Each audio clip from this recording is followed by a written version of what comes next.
Into some serious news now. You know, House Republican leaders are pressing the president to come up with a plan for spending cuts and tax revenue to avoid the so-called fiscal cliff we're talking so much about. Otherwise, we know that there's going to be those automatic tax hikes, and there's also those spending cuts that kick in starting in January. The Pentagon will bear the brunt of those automatic spending cuts, but some Republicans say mandatory cuts are better than no cuts at all, and that we should put defense spending on the chopping block to accomplish the long-term goal of reducing the deficit. Joining me now, Oklahoma Congressman James Lankford. He's the incoming chairman of the House Republican Policy Committee, his second term in Congress. Nice to see you in the studio. Nice to be here. So what do you think about that? Some suggesting, and this isn't a political article, that Republicans are for sequestration if that is the only way to cut the debt and deficit. Yeah, the challenge of it is that this is really part two of the debt ceiling debate that we had last summer.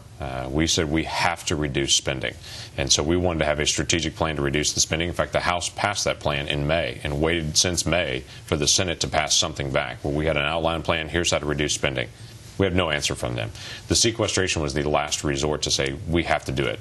I've not been in Congress a long time, but I can tell you Congress never does anything until they have to. Sequestration creates that have-to moment. So if that is the proposal, though, coming from the Democrats, which is we have our plan, we've put that forward to you guys, and if it doesn't happen, you're going to get exactly what you want, which is cuts in the form of sequestration. Yeah. Sequestration is the worst way to do it. We can reduce spending. We're talking about $120 billion across the board in spending cuts and a $3.7 trillion budget.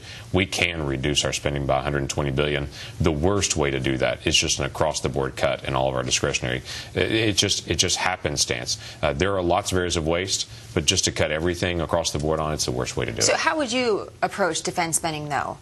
Is that an area where you do see we should take a look at? Sure. There are a couple areas with defense. We've already, people need to realize there's already been $500 billion in defense that's already been cut. Part of that was able to reinvest back into defense. We're still flying 50-year-old aircrafts in many parts. I mean, we got grandchildren that are flying the same tail number that their grandfather flew in the Air Force. So there is a need to reinvest back into military spending. But is there an area of waste? Yeah, you're not going to find anyone in the defense industry that tells you, no, there's no waste in defense. There is. It's interesting, again, this interpretation from the article was suggesting that new politicians like yourself are free from ideologies of the Cold War. You're free from ideologies that are based in the Reagan era, that you're this new group of politicians that don't have those strings. Is that the case?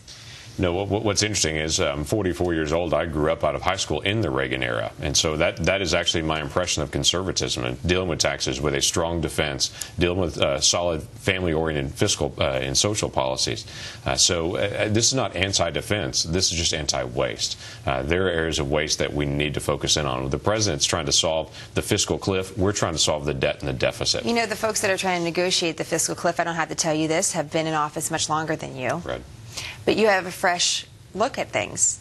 What do you think the leadership that exists now that's negotiating this, that may be more entrenched in politics than you have been, what do you think, what kind of advice would you give them? For any of us that are new in this process, we're able to say to leadership, and the leadership's able to listen to their own constituents as well. I'm from Central Oklahoma, to say this is what's being said in Central Oklahoma.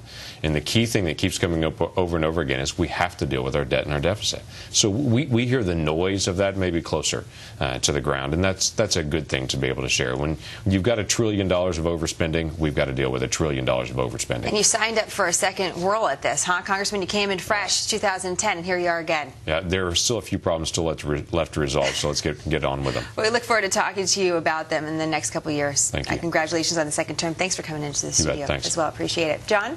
A murder, Jenna, in broad daylight on a